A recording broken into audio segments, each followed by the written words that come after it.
उद्देश्य मुल्ला मुक्त भारत करना। जितनी भी कट्टी पतंगे सारी आउटसाइड चले जाए। अपने धर्म के लिए जागरूक रहो, अपनी परंपरा के लिए जागरूक रहो। हिंदू हिंदू करना सीखो, हिंदू मुल्ला करना मत सीखो। मुल्ले आपके दुश्मन है, ये आप मान लो, और जितने तुम जागरूक रहोगे उतने ही तुम जिंदा रहोगे। এক ভদ্র মহিলা ঋদ্ধিমা শর্মা খুবই গর্বের সাথে মুসলিম মুক্ত ভারত গড়ার ডাক দিচ্ছেন। এই ভিডিওটি দেখার পর আমার মনে একটা প্রশ্ন জাগলো, ভারত কি কোনো প্রাইভেট লিমিটেড কোম্পানি যে যার খুশি মতো এখান থেকে কাউকে বের করে দিবে? ঋদ্ধিমা দেবী হয়তো ভুলে গেছেন বা সংবিধান পড়েননি। ভারতীয় সংবিধানের ধারা 14, 15 এবং 25 স্পষ্ট বলছে, এই দেশে জাত পাত ধর্ম নির্বিশেষে সবার সমান অধিকার। এই মাটি যতটা আপনার ততটাই এদেশের 25 কোটি মুসলমানের। ভারত কোনো ধর্মের ভিত্তিতে চলা দেশ নয়, এটি চলে ডক্টর বি.আর. আম্বেদকরের লেখা সংবিধান অনুযায়ী।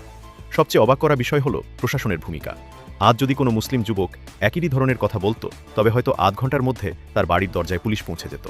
তাহলে প্রকাশ্য দিবালোকে কোটি কোটি মানুষের ধর্মীয় অনুভূতিতে আঘাত হেনে এবং গণহত্যার প্রচ্ছন্ন উস্কানি দিয়ে কেন এই মহিলা এখনও জেলের বাইরে? আইন কি তবে চশমা পরে শুধু একদিকের অপরাধী দেখে? ভারতকে যদি সত্যিই মুক্ত করতে হয়, তবে ঘৃণা থেকে মুক্ত করুন, দারিদ্র্য থেকে মুক্ত করুন, বেকারত্ব থেকে মুক্ত করুন। মানুষকে মানুষের বিরুদ্ধে লড়িয়ে দিয়ে টিআরপি পাওয়া যায়, উন্নয়ন পাওয়া যায় না। মনে রাখবেন, ভারত একটি বাগান, আর এই বাগানে গোলাপ যেমন থাকবে, শিউলিও তেমন থাকবে। কোনো এক ধরনের ফুল উপড়ে ফেললে বাগানটা আর বাগান থাকবে না, মরুভূমি হয়ে যাবে। আমরা এদেশেই জন্মেছি, এদেশেই মরব।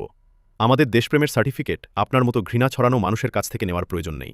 লড়াকু শামিরুল পেজের পক্ষ থেকে আমি প্রশাসনের কাছে দাবি জানাচ্ছি, এই ধরনের বিদ্বেষমূলক বক্তব্যের বিরুদ্ধে সংবিধান অনুযায়ী ব্যবস্থা নেওয়া হোক। আইনের শাসন সবার জন্য সমান হওয়া উচিত।